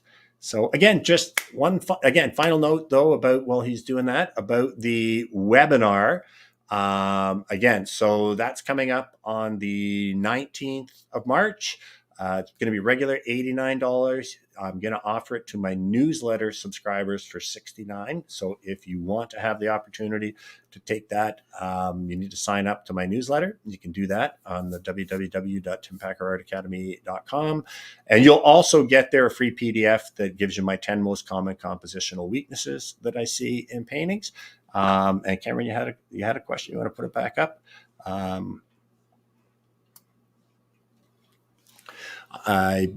Okay, so as far as the critiquing in the Hungry Artist community, now Brianna, I have to apologize. I'm not sure. Are you in the community or not? No, she's not. You're not. Okay, so yeah, I'm not currently planning on just offering critiquing one-on-one. It's not. I would have to charge you to do that an amount that really wouldn't be worth your time. Or worth your money, because if you want me to spend 2 hours critiquing you, I kind of figure my hourly rate for when I'm working is specific. Like if I was painting, I'm making about $200 to $300 an hour. So when I'm doing all of this stuff and I'm not, I think she's asking if she was in the community. If you were in the community, would I offer critiquing? Yeah, for sure. So in the community, sorry, I'm getting a little punch drunk here talking for 2 hours. So in the community, what we do is we have meetings right now it was about once a month, but now that we've got over 100 people, there's a kind of critical mass where it's worth having a meeting like every 3 weeks or so. So those meetings take several forms, and one of them is critique, where people send me in images and I then do the critique in front of everybody, and then it's also recorded so that people can go back and watch. I also do individual coaching, and that's included with it, but it's kind of like there's a lineup of people who want to have the individual coaching, but I'll do that in front of everyone so that everyone gets to see it. And then the other one is just Q&As. But then you also have part in the Hungry Artist community. So that's the part of it. We also have what's like a closed Facebook group where you can post images up on the group and get feedback from me and from the other artists in the group. So that's the kind of thing that you could get. And we're actually having the whole idea of this Hungry Artist community is, again, the biggest thing that really impacted my career was being elected to the Canadian Society of Painters and Watercolor. And I served on the board for 10 years, at the 2-year term as president. But it was getting to meet and associate with those other artists who shared that same goal as I did, and learning from them just by osmosis and organically through having conversations or having them, answer a question, just like we just had about where you can get quinacridone crimson. And so I'm trying to create that community online for people who don't have the opportunity necessarily to get it, because the Canadian Society of Painters and Watercolor is second oldest national arts group in Canada. It's a very difficult thing to get into. And we're actually doing this next Hungry Artist thing, which Cameron is going to send out today or tomorrow to those of you who are waiting. It's going to be a meet and greet where basically, so we all get on a Zoom call. Everybody gives just a little 5-minute, hi, here's my name. Here's the type of work I do. Here's really what I'm interested in kind of improving right now and that type of thing.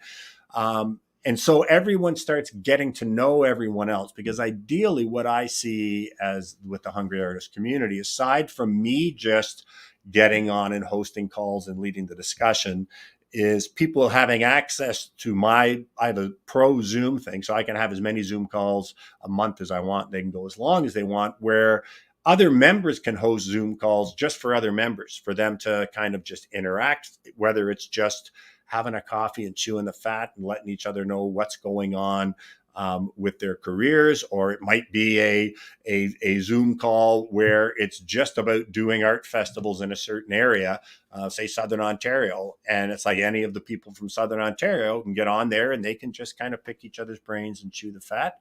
But yeah, definitely that type of thing is available. You're not going to get me to sit and critique 20 of your paintings. I just don't have the time, and that's not fair to the other people. But what we're doing now is typically we've been able to get 1 or 2 paintings per session for people that submit their work for critiques. So that's available in there. Is that it? Okay. So thank you again for your time. As always, I'll be back here next Wednesday. Oh, you can do me one other favor too, especially now that people are starting to get back into artist groups and that. Can you spread the word, please? So yeah, if you have other artist friends who you think would benefit from these live broadcasts or from the Tim Packer Art Academy or whatever, I appreciate just spreading the word. And for those of you who, if you've gotten lots of content and you want to support me so that I keep doing this, then if you either purchase one of the courses or you come on my live webinar. But if you don't and you can't, that's fine too. I just really want to have the impact of helping other people achieve their dreams the same way I've done mine. So we will call it on that, and I will see you all